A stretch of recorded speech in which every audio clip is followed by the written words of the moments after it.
Bismillahirrahmanirrahim. Dear students, in two previous videos, we read the first lesson of English for class 5 students.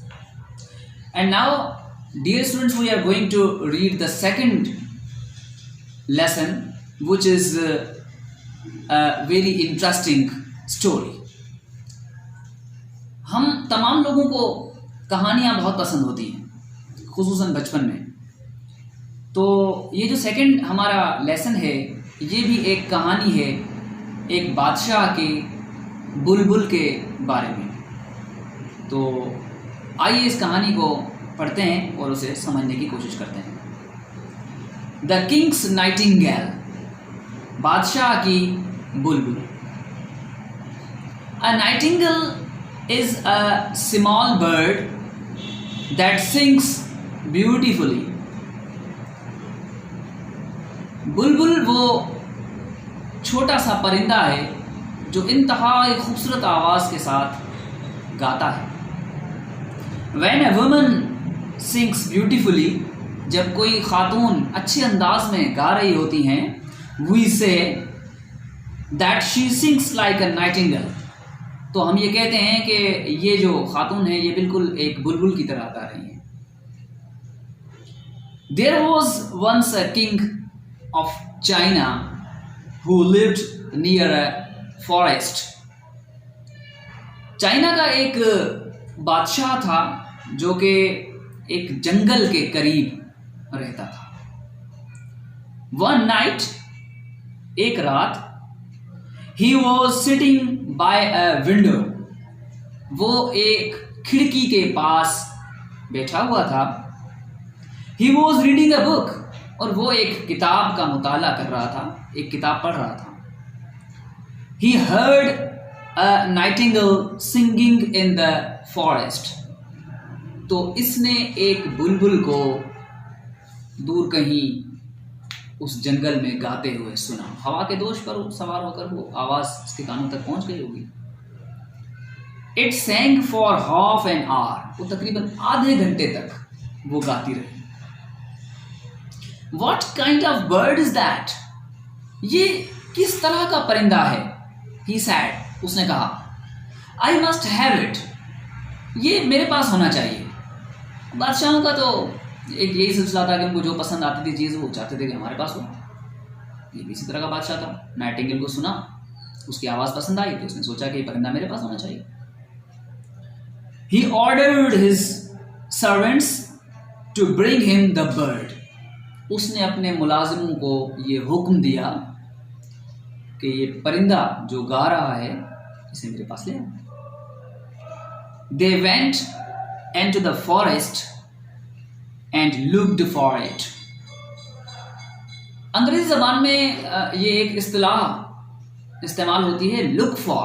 Look for के माने होते हैं बेटा तलाश करना, ढूंढना। तो they went into the forest, वो जंगल में गए, and looked for it, और उसकी तलाश की, ढूंढा कि कौन सा परिंदा था वो। At last they found it, और आखिरकार उनको वो मिल गया। It was in a tree. वो एक दरख्त पे बैठा हुआ था। Near a stream. एक नदी के बराबर में, नदी के बराबर एक दरख्त था, उस दरख्त के ऊपर वो परिंदा इन्हें मिल गया। They asked it to go with them. तो उन्होंने उस परिंदे से कहा कि आप हमारे साथ चलें। अब ये यहाँ पर एक ज़रा सी बात ये भी समझ लें, आपने बहुत सारी कहानियाँ सुनी होंगी।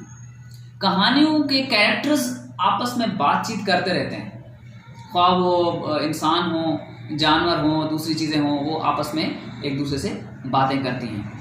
कहा जाता है कि किसी ज़माने में ऐसा हुआ करता था कि लोग एक दूसरे की आवाज़ें, यानी लोग, इंसान जो हैं वो दूसरे जानवरों और परिंदों की आवाज़ें सुन और समझ सकते थे। सुन तो हम आज भी सकते हैं, लेकिन अब हम उन्हें नहीं समझ सकते। और एक अल्लाह के नबी हैं, उनके बारे में भी ये कहा जाता है कि वो भी तमाम, हज़रत सुलेमान अलैहिस्सलाम के बारे में ये कहा जाता है कि वो तमाम मखलूक़ात की आवाज़ को सुन भी लेते थे और समझ भी लेते थे। The nightingale did not want to go with them. Nightingale उनके साथ जाना नहीं चाहता था। It like to live in the forest, वो एक आज़ाद जिंदगी फॉरेस्ट में, जंगल में गुजारना चाहता था। इट लाइक, वो चाहता था to live in the forest, forest में रहना। But it wanted to make the king happy, मगर उसने ये चाहा कि वो बादशाह को खुश करे। इट वेंट विद देम, वो उनके साथ गया। It and सैंग for the king, वहाँ गया और बादशाह के लिए उसने वो जो गा रहा था अपने फॉरेस्ट में, वो जाकर उसके सामने गाया।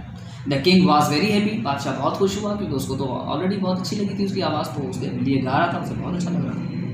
ही asked the nightingale to stay with him, उसने उस बुलबुल से कहा कि आप मेरे पास रह लो, यहाँ रह लो मेरे पास, महल। He ordered his servants to buy a golden cage for the nightingale.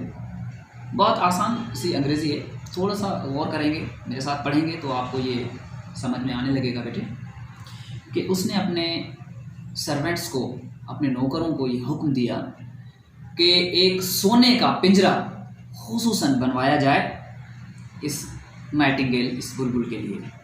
The nightingale lived in the cage, वो बुलबुल इस केज में रहने लगा। For the king and sang for the king every day, और रोज़ाना वो बादशाह के लिए गाया करता था। इट वॉज नॉट हैप्पी, हालांकि वो वहाँ उस कैद में, उस सोने के पिंजरे में वो खुश नहीं था।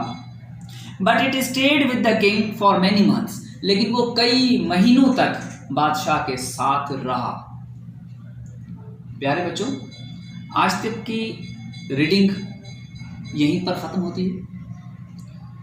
आप लोगों के लिए एक होम असाइनमेंट है छोटी सी, कि आपने जो अपनी फेयर कॉपी बनाई है उस पर एक बेहतरीन किस्म का टाइटल पेज बनाएं जिस पर आप लिखें द किंग्स नाइटिंगेल। अगर पॉसिबल हो तो एक बुलबुल की फ़ोटो भी कहीं से हाथ करके उसके ऊपर लगा दें तो वो बहुत ज़्यादा खूबसूरत हो जाएगा। जिन बच्चों की या बच्चियों की ड्राइंग अच्छी है तो वो बना भी सकती है।